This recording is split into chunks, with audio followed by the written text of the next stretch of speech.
ऐतिहासिक मीटिंग जो समाज की कुरीतियों को लेकर के समाज कहीं फिर से पीछे की तरफ ना चला जाए, हमारे महापुरुषों ने बड़ी मेहनत करके इस समाज को यहाँ तक पहुंचाया है।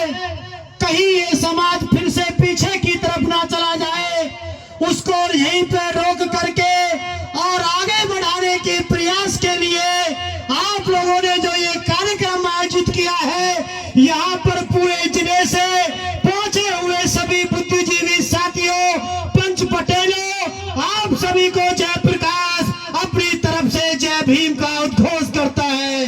सम्मानित साथियों, बात ये नहीं है कि बात कौन सी जायज है ना जायज है।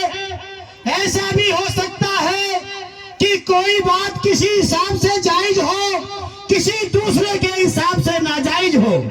ये बात कोई थोपने वाली नहीं है, लेकिन आपको ये आगाह किया जा रहा है कि आप अंधविश्वास से बचें, फालतू खर्चे से बचें।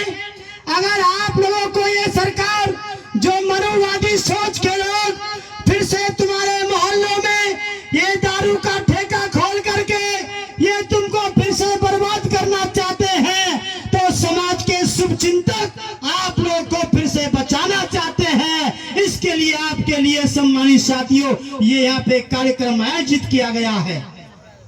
सम्मानित साथियों, मुझको टॉपिक दिया गया है कि गुटखा, दारू, नशे पत्ता जो होता है उस पे आपको अपनी बात रखनी है। आपसे आखिर में मैं 3 मिनट से ऊपर नहीं जाऊंगा, आप परेशान मत होना।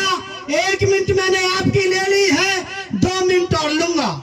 ईमानदारी से हाथ उठा करके बताओ कितने लोग ऐसे हैं, ईमानदारी से हाथ उठाकर यहीं पर बताओ कितने लोग ऐसे हैं जो गुटखा, बीड़ी, सिगरेट, तंबाकू का यूज करते हैं। बताइए भैया, रोक लो।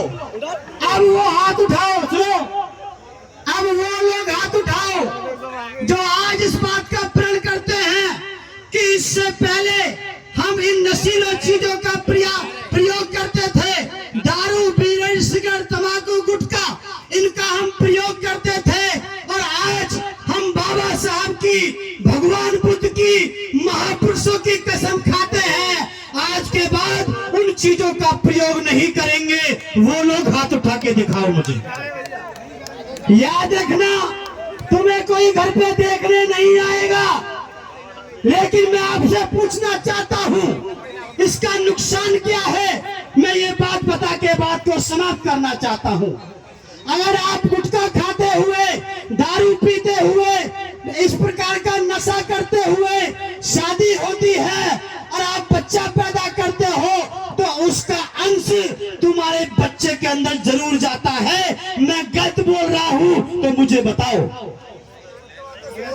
जिस चीज का प्रयोग आप इस समय करते हो 40 साल की उम्र में, इस चीज का प्रयोग तुम्हारे बच्चे 10-12 साल की उम्र में जाके ही प्रयोग करना शुरू कर देंगे। जैसे एक बुजुर्ग आदमी इतना फोन को नहीं चला सकता जितना 2-3 साल का बच्चा चला लेता है। क्यों? उसके खून में चला गया। उसके माँ बाप ने फोन का प्रयोग करते हुए संतान की उत्पत्ति करी है, तो दारू, बीड़ी, सिगरेट पीते हुए हम संतान की उत्पत्ति करेंगे, उसका असर हमारे बच्चों में जरूर जाएगा।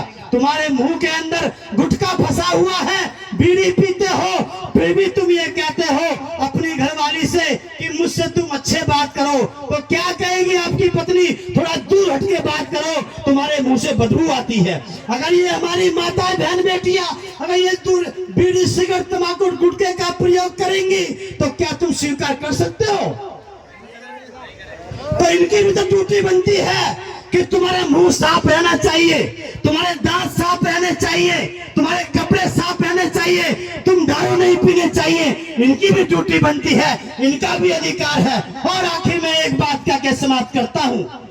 इस दुनिया का नियम है, एक दौर ऐसा था जब दबाने से गुलामी बनती थी। ये मनोवादी सोच के लोग हमको इसलिए दबाते थे कि ये गुलाम के गुलाम बने रहें, लेकिन बाबा साहब के द्वारा संविधान देने के बाद और मान्यवर साहब काशीराम के द्वारा राजनीति देने के बाद अब दबाने से गुलामी स्वीकार नहीं की जाएगी, दबाने से इस देश में क्रांति आएगी। हमको क्रांति की तरफ चलना होगा। इसी के साथ मैं आप सभी साथियों का धन्यवाद करता हूं, आयोजक टीम का धन्यवाद करता हूं और इसी के साथ मैं अपनी वाणी को विराम देता हूं। जय भीम, जय भारत, जय काशीराम, जय भगत सिंह।